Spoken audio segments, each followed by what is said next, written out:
A Year Amongst the Persians by Edward Granville Browne. A time travel to Iran. Years 1887 to 1888. Imagine year 1887. Destination: the Persia of the Qajar Shahs, a land as vast and unknowable as the moon. There are no roads, there is no embassy to call, there is only a phrasebook, a revolver, a spirit of relentless curiosity, and a full year to spend amongst the Persians, not above them, not as a conqueror or a tourist, amongst them, sleeping on the mud floors of caravanserais, bargaining for sour curds with village headmen, catching cholera in a dusty dispensary, and discovering poetry that would change his life. Today, Iran is often reduced to headlines. But Browne found a world of shuttered gardens, ice houses in the desert, Sufi whispers, and the most ferocious, tender hospitality you can imagine. He rode into that world not to judge it, but to live it. Day by blistering day, night by freezing night. This is not a biography. It is a time machine.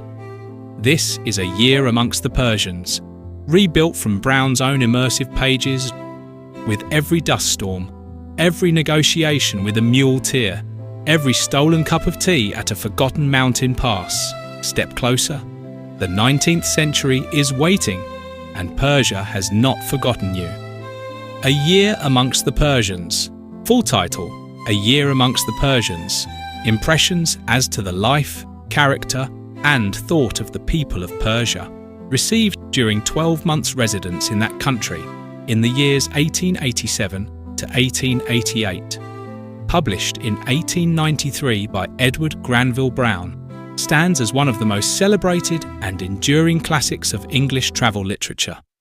At over 600 pages in its original and reprinted editions, most notably the 1926/1927 Cambridge University Press version with a warm memoir by Sir E. Denison Ross, the book transcends the conventions of 19th century travelogues. It is far more than a record of routes, landscapes, and hardships.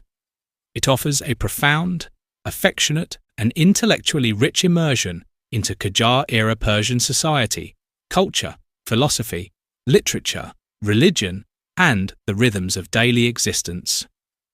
Browne, then a young Cambridge scholar and physician, 1862 to 1926, approached Persia with exceptional linguistic preparation and romantic enthusiasm. Having fallen deeply in love with Persian poetry, particularly the works of Hafiz, Sa'di, and the Sufi mystics, during his student years, he prepared rigorously for the journey.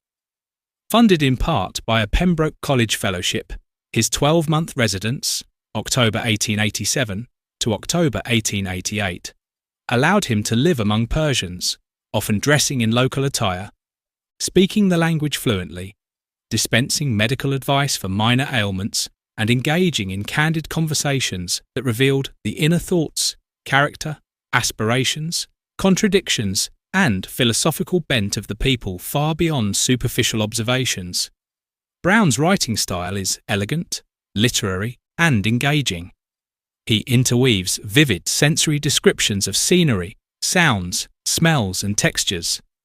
Humorous anecdotes arising from cultural misunderstandings or servant antics.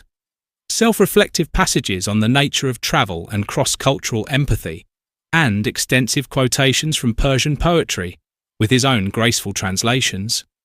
Verses are invoked not merely for ornament, but to illuminate a mood, a striking vista, a philosophical discussion, or an emotional encounter, lending the narrative a rhythmic, almost poetic quality that evokes the enchanted realms he so cherished.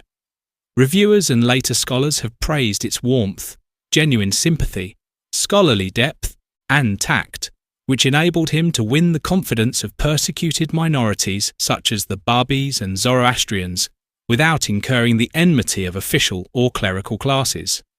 Persians themselves later honoured Browne with a statue and a named street in Tehran, reflecting the book's empathetic and respectful tone.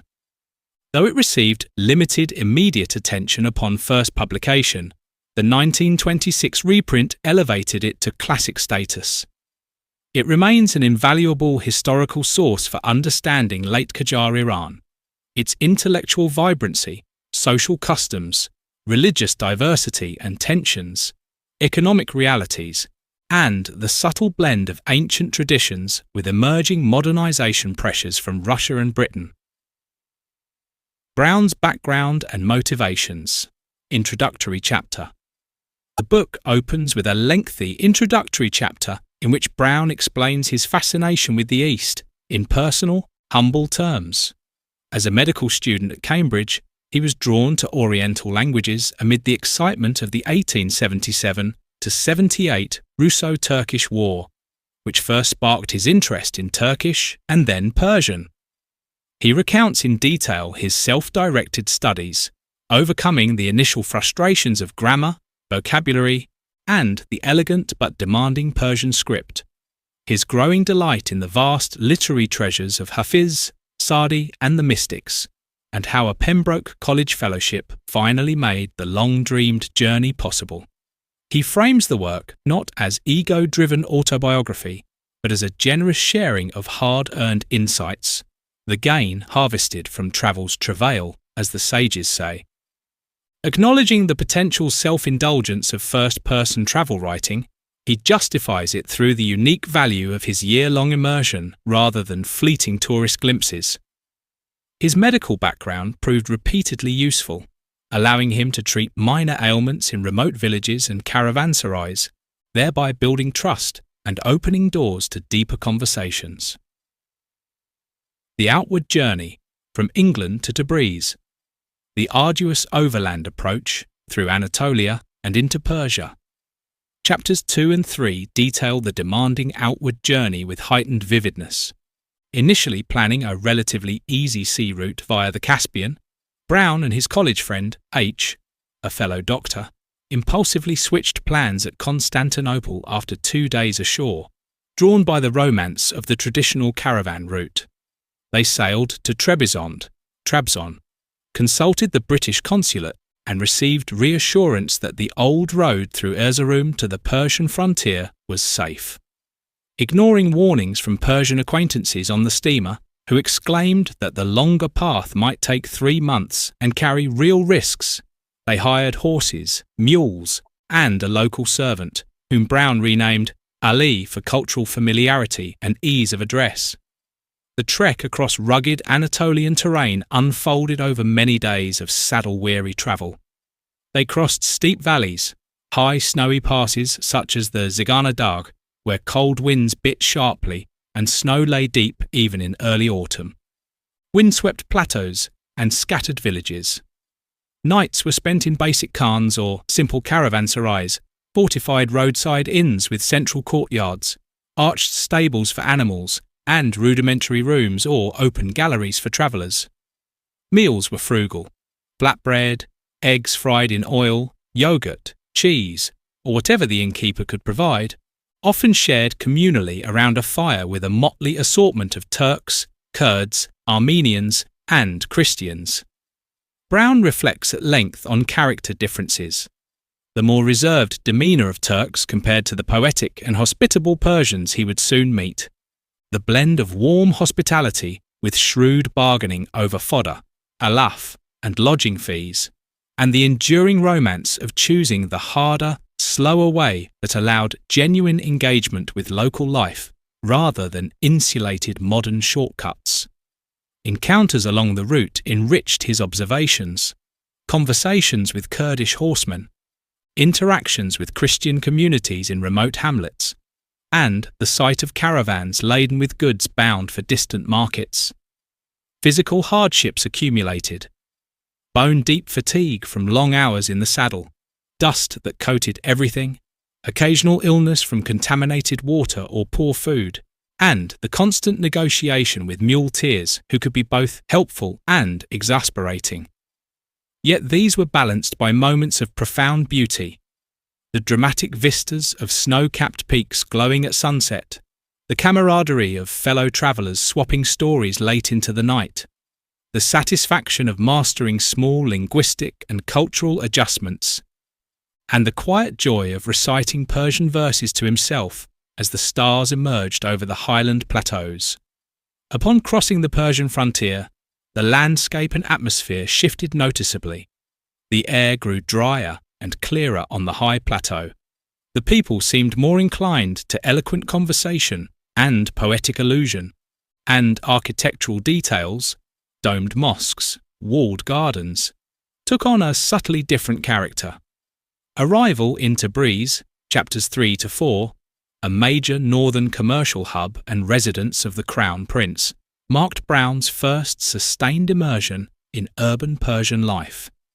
He explored the bustling bazaars filled with the scents of spices, leather, and fresh bread, grand mosques resounding with the call to prayer, and the daily rhythms of merchants, artisans, and pilgrims. Here he began adopting Persian dress more fully, the loose Abba cloak, cooler headdress, and other elements, which significantly eased social integration and reduced the barriers faced by obvious foreigners. His companion, H., parted ways in Tabriz as Browne chose to linger, explore independently, and proceed southward at a deliberate pace that allowed unhurried observations and conversations.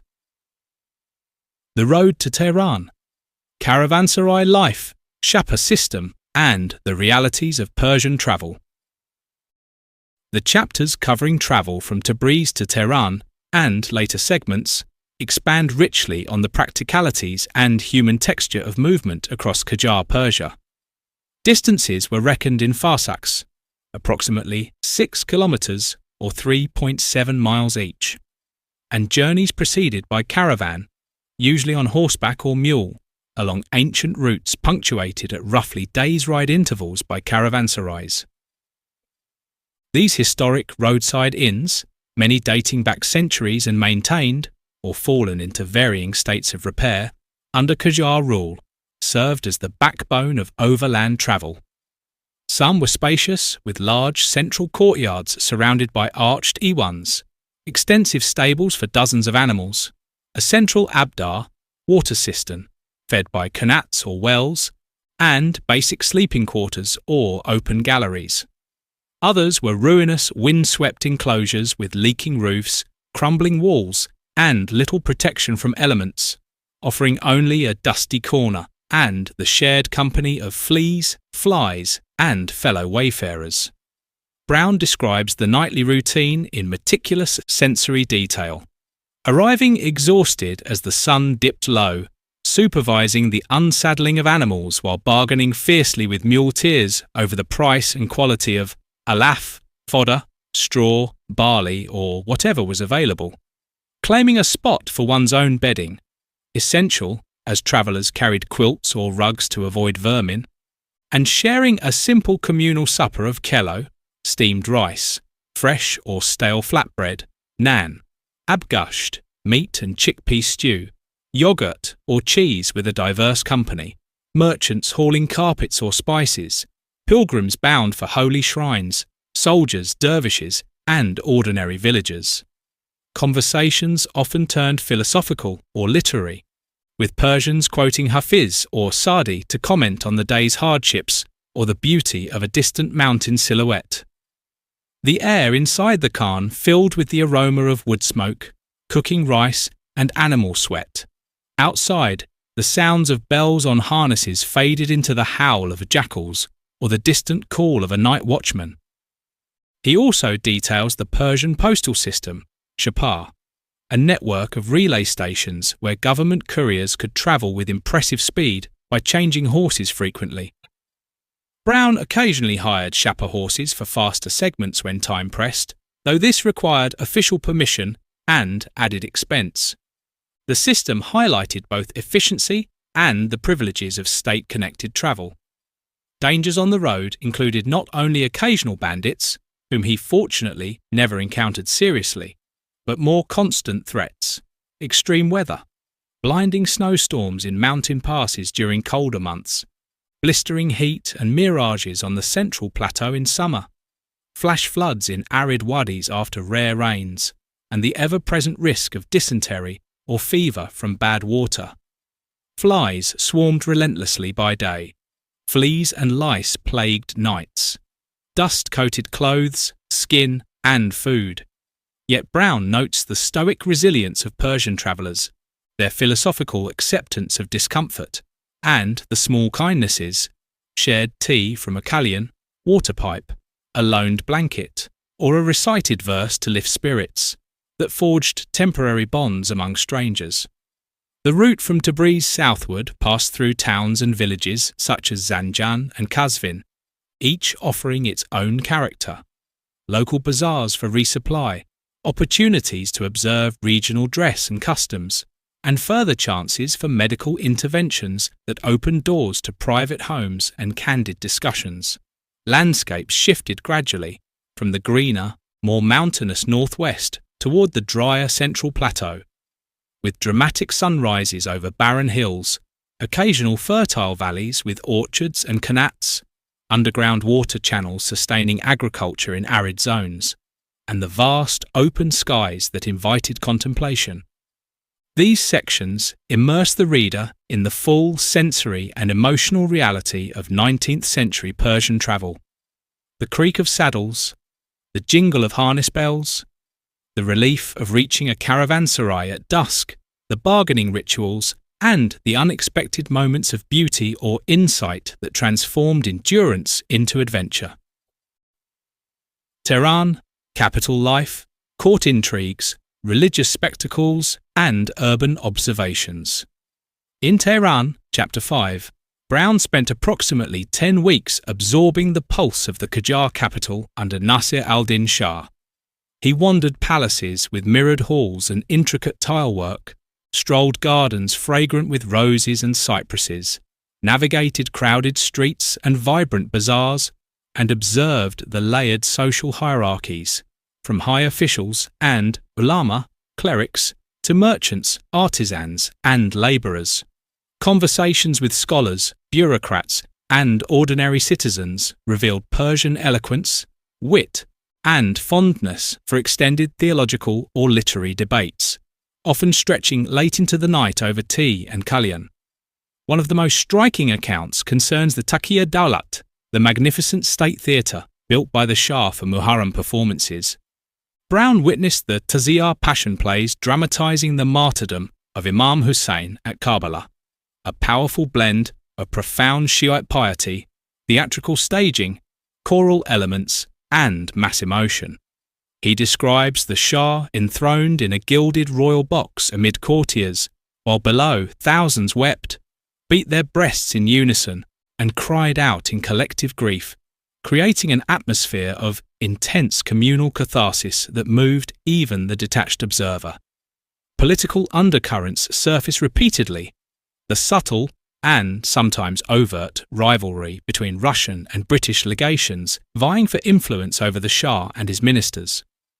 The powerful role of the ulama in shaping public opinion, widespread corruption and intrigue within the court, and growing discontent among merchants and intellectuals that would later fuel the constitutional revolution of 1906. Browne comments on tentative modernisation, telegraph lines, an embryonic postal service, and European-style influences, juxtaposed against enduring traditional elements. Personal interactions, from formal audiences to chance meetings in tea houses, enrich the portrait of a city balancing old and new. Mysticism, metaphysic, and magic, intellectual and spiritual depth. Chapter 6 remains one of the book's most distinctive sections. Browne delves deeply into Persian intellectual traditions through conversations in Tehran and beyond.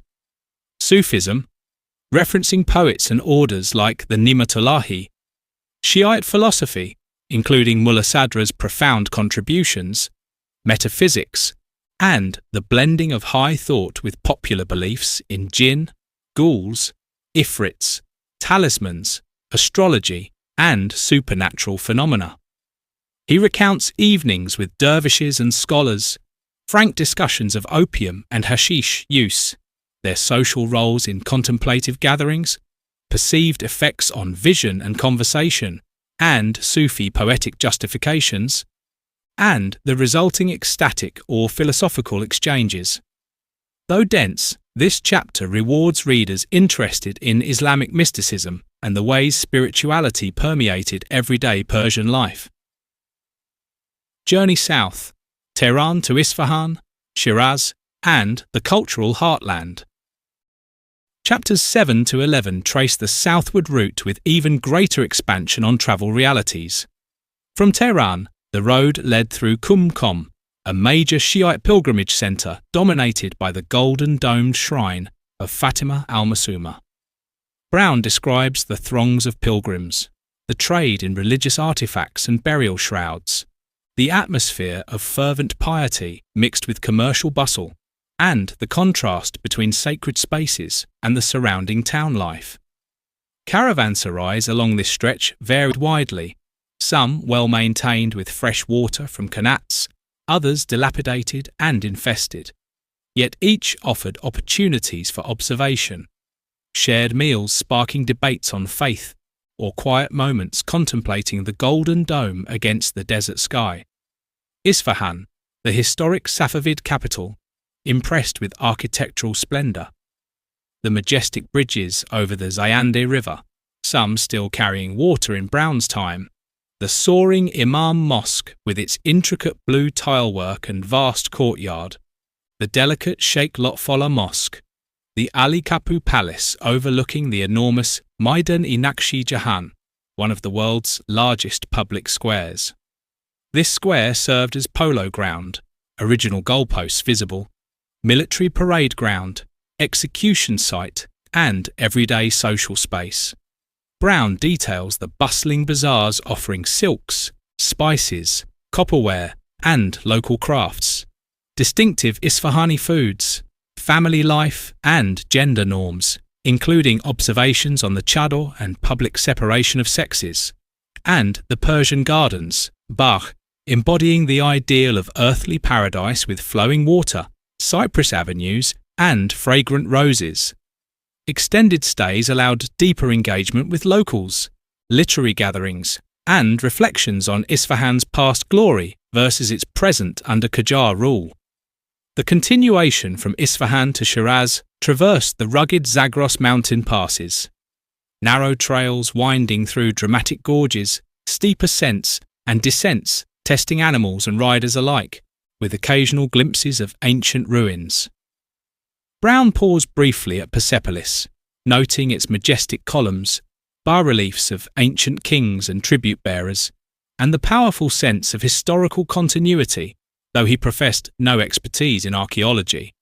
Entering the province of Fars, the linguistic and poetic heartland, brought a lyrical shift.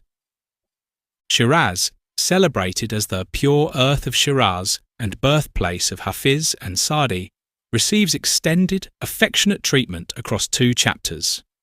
Browne quotes poetry prolifically while wandering fragrant gardens and orchards, visits the Hafiziyya tomb, a place of pilgrimage where devotees performed Faleh Hafiz, divination by randomly opening the divan for guidance, and Sadi's more secluded garden resting place, and participates in literary soirees, poetic recitations, mushaira, and lively debates on faith, literature, love, and life.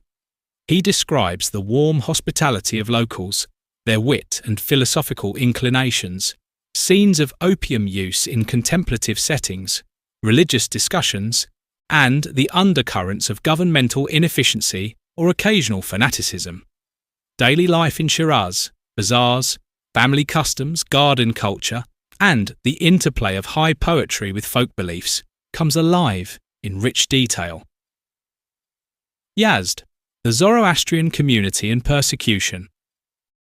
Chapters 12 to 14 focus on the journey to and residence in Yazd, a desert city and key centre for Iran's Zoroastrian, Gaba, minority, then numbering roughly 7,000 to 8,000 in the region.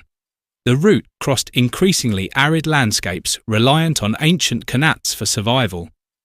Browne evokes the discomforts of extreme heat, water scarcity, desolate salt deserts, dasht, and the relief of reaching oases or better caravanserais. In Yazd, He provides one of the most detailed Western accounts of Zoroastrian conditions under Qajar rule, systemic discrimination, including requirements for distinctive yellow or patched clothing, prohibitions on riding horses or building tall houses, and frequent incidents of violence, robbery, forced conversions, especially in unstable times, property seizures, and denial of justice. Entering the Gabrabad quarter revealed narrower streets and more modest houses contrasted with Muslim areas, yet an atmosphere of subdued industriousness in trade, agriculture, and crafts.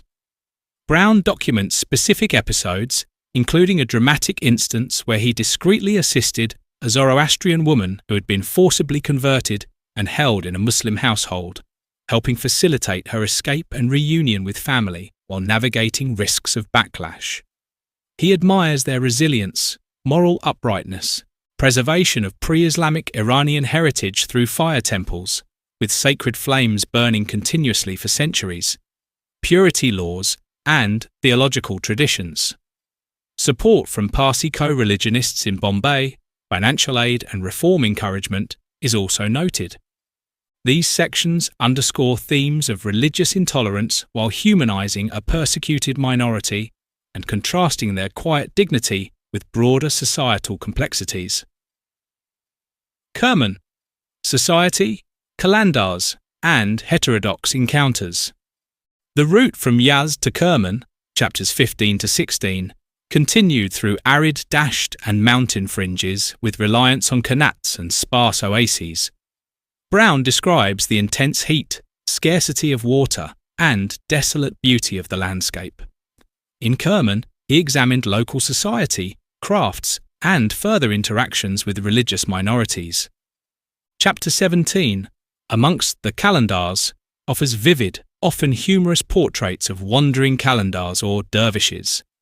Their ascetic or anti-conformist lifestyles, ragged attire, kashkal, begging bowls, rituals, hashish smoking from long pipes, and deliberate rejection of conventional piety in favour of direct ecstatic union with the divine, wadat al-wujud.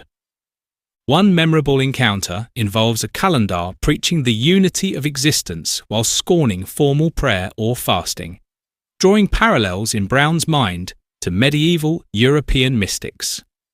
These meetings deepened his exploration of Sufi heterodoxy and alternative spiritual paths.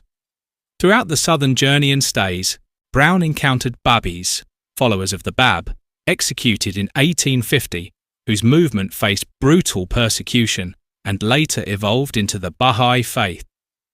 Substantial portions, roughly a quarter of the book, detail their history, doctrines, personal stories of courage and martyrdom, secret assemblies, and theological debates. He met believers discreetly in multiple cities, Tehran, Kashan, Isfahan, Yazd, Kerman, expressing sympathy for their reformist ideas, universalism, and resilience. Anecdotes, such as one illustrating clerical ignorance in basic mathematics, a mullah misunderstanding the concept of volume, underscore observations on education and society. Return and Reflections. The final chapter, 18. From Kerman to England, feels comparatively abrupt, mirroring Browne's fatigue after a year of intense travel, sensory overload, emotional engagement, and constant adaptation. He retraced northward via Tehran, departing Persia in late September 1888 and reaching London in October, exactly 1 year and 7 days since first setting foot in the East. In reflective passages, he distills the gain of the experience, a nuanced appreciation of Persian character, eloquent and poetic, hospitable and philosophically minded, yet vulnerable to corruption, superstition, opium's allure, and external political pressures. The extraordinary richness of their literary and intellectual traditions, and the contrasts between cultural ideals and daily realities. He muses on how travel fosters humility and deeper understanding, urging readers to look beyond stereotypes. Broader themes, cultural insights, and literary qualities. Recurring themes thread through the expanded journey narrative, the Persian love of poetry, debate and metaphysics, manifesting even in humble caravanserais or desert nights. The coexistence and tensions of dominant Shiite Islam with Sufism, folk magic, Zoroastrian remnants, and Babi heterodoxy.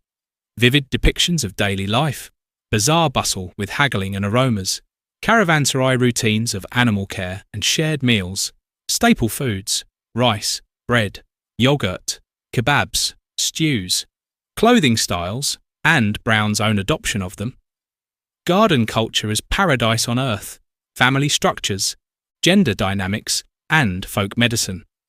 Landscapes range dramatically, from snowy Anatolian passes and greener northwest to the central plateau's heat, Zagros gorges, fertile valleys, and arid southern deserts, while ruins like Persepolis evoke layered historical glories. Travel realities receive granular attention. Costs and negotiations for mules and supplies, prevalence of insects and basic discomforts, necessity of self-reliance, and the unexpected kindnesses or philosophical insights encountered en route that turned hardship into profound human connection. The book's literary excellence lies in its embedded poetry, enhancing emotional depth, gentle humour from servant mishaps or cross-cultural faux pas, and consistently humane perspective that avoids exoticizing or condescending tones common in the era. Some readers may find the length and occasional density, particularly in mysticism, demanding, and the return chapter somewhat rushed, yet the overall immersion rewards patience, leaving one with the profound sense of having journeyed alongside Browne through the khans, bazaars, mountain passes, gardens, and conversations of Qajar Persia. Historical significance and legacy.